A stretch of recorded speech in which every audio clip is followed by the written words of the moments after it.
23 years old. I'm from Columbus, Ohio. I grew up here my whole life. And then I went away to college. I graduated in 2019 and I found my way back here. Since then, I've been working as a clinical research coordinator at Nationwide Children's Hospital. Hi, come on in. How are you? Good, how are you? Good. Oh, this will be my first tattoos, and the hummingbird.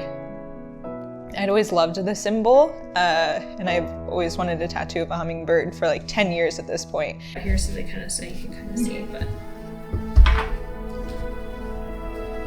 almost symmetrical, but not completely. Yeah. Obviously the poppy is the main focus, and then for the hummingbird, I use forget-me-nots to accent, and then I also use for the snail hydrangeas because it's their meaning has is a deeper understanding. Like that's kind of like the meaning, or like their meaning behind the hydrangeas. So I kind of felt like that was fitting with the that side of the snail and doing but that story. And so always getting to be a part of someone's first piece is really exciting because they have such all over the place expectations. They don't know what to think about the pain. They don't know what to think about what it's going to look like. And you know, when I do draw up their designs and show it to them, it kind of looks like a coloring book almost. So there's no shading, and it's hard to visualize for them what it's going to look like. And so when I finally execute it and get it finished, they're like, wow, it's like, you know, it's amazing. It's, you know, it's fun watching it come together, come to life as you put the shading and stuff in it. So it was just cool watching her reaction when she saw it finally. And then just tying her emotion, obviously, to what the pieces meant, because you could see that impacted her big. So when I was 15, my best friend since kindergarten or first grade suddenly passed away from a pulmonary embolism. It was obviously very unexpected. She was 15. I was in a hotel room in Pittsburgh. I got a call from my other best friend, and I went to the bathroom because I was like, why is Allison calling me? And she just was completely beside herself and said the words, "Taylor's dead." And I couldn't understand.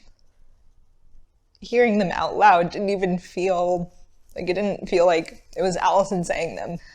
Being so far away from my friends who were going through this, and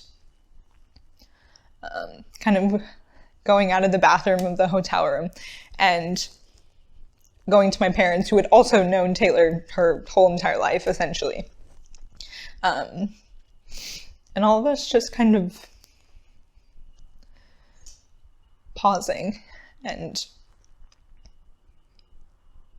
I think it has taken a lot of time for it to really sink in.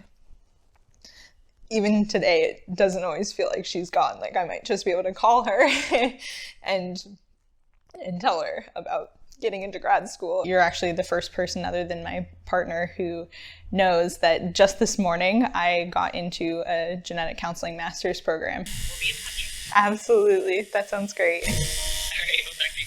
All right, talk to you later. Bye. Bye now. That was my new program director calling. Yeah, it's a big day around here.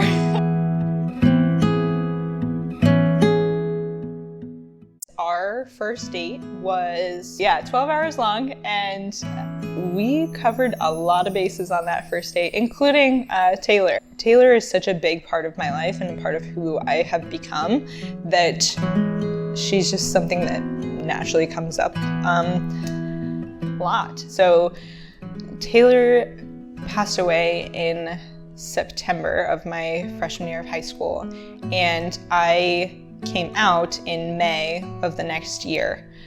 So it's actually one of my biggest regrets is that I didn't get to tell Taylor, but she is a huge reason why I felt compelled to come out and just be myself and live the life that I wanted to live, kind of on her behalf.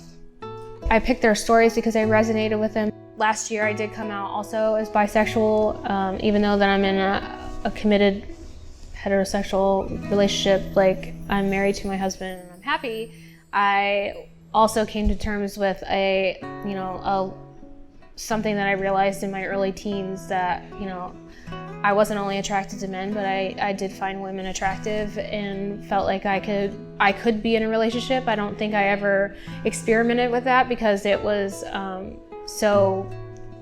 no, that's not acceptable, especially back when I was a kid. So it was something that I really kept a secret and didn't talk about until I became an adult and came to terms with it. I very much equated that when I picked it, tying that hummingbird piece in to losing my grandma, because that was kind of like my rock bottom experience of mental health for myself. When my mom was going to school and working full time, we would spend weekends at grandma's, or there was a point in time where I would just get off the bus at her house at the end of the day, and we would spend the rest of the evening there. My mom would come home, we'd have dinner, and then we'd go home. And so she was kind of like my second mom. I always see the hummingbird as such this, like, a small, really fragile thing, and something so beautiful and so fleeting. That's what I love about hummingbirds, is just how light and fast they are, and it really just kind of reminisces on her life. And it also reminds me a lot of home. At my childhood home, we have a hummingbird feeder that we put out every year, and hummingbirds are actually territorial. I don't know if you knew that, but they come back to the same place every year. And so it just kind of is a symbol of that returning as well. My grandma loved hummingbirds, loved them. And after she passed away, I never noticed hummingbirds around my house ever. And then I was sitting on our front porch, and one kind of flew up and kind of hovered right next to my head, and I swear I saw it blink. And when I saw it blink, and I just, like, the first thing that hit my heart and said out, and it spewed out of my mouth was, "Hi, Grandma," and it just felt natural, like it was her visiting me. Mandi, she pulled this great reference photo of the little hummingbird, and it's kind of looking up. And where it'll be on my arm, it kind of like looks up at me. Yeah, I was gonna say, this feels just like something vibrating against my skin. So the snail idea came farther down the line. I was actually in college, and when I was going through my own health problems, my own diagnosis journey, I started seeing a therapist, and she was really influential in my life at the time.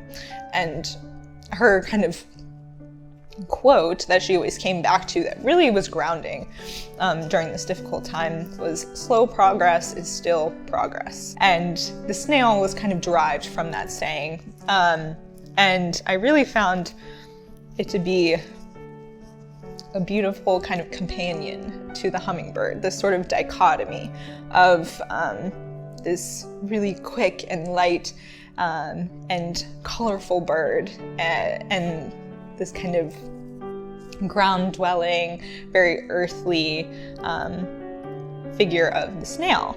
And so that dichotomy also really resonates with me, because my whole life I've always thought in black and white. And I'm very all or nothing. I'm constantly living in the past or in the future. There's no in between. And I really think that these two tattoos, they represent kind of that opposition that lives within me as well. And I like to think that I myself, in the middle of them, is like the present and the now, and kind of that reminder as well. They're the cutest. Thank you so much for allowing me to be a part of your journey. I know everybody is grateful to me, and I know you were grateful and you expressed that so much to me, but I really need people to understand how much it impacts me to be a part of it, because it's truly an honor to be chosen out of so many people in the world to do a tattoo, to be the one to actually put this permanent art on your skin, and I appreciate that. So I hope you love your new pieces and they're doing beautiful, and I can't wait to see them.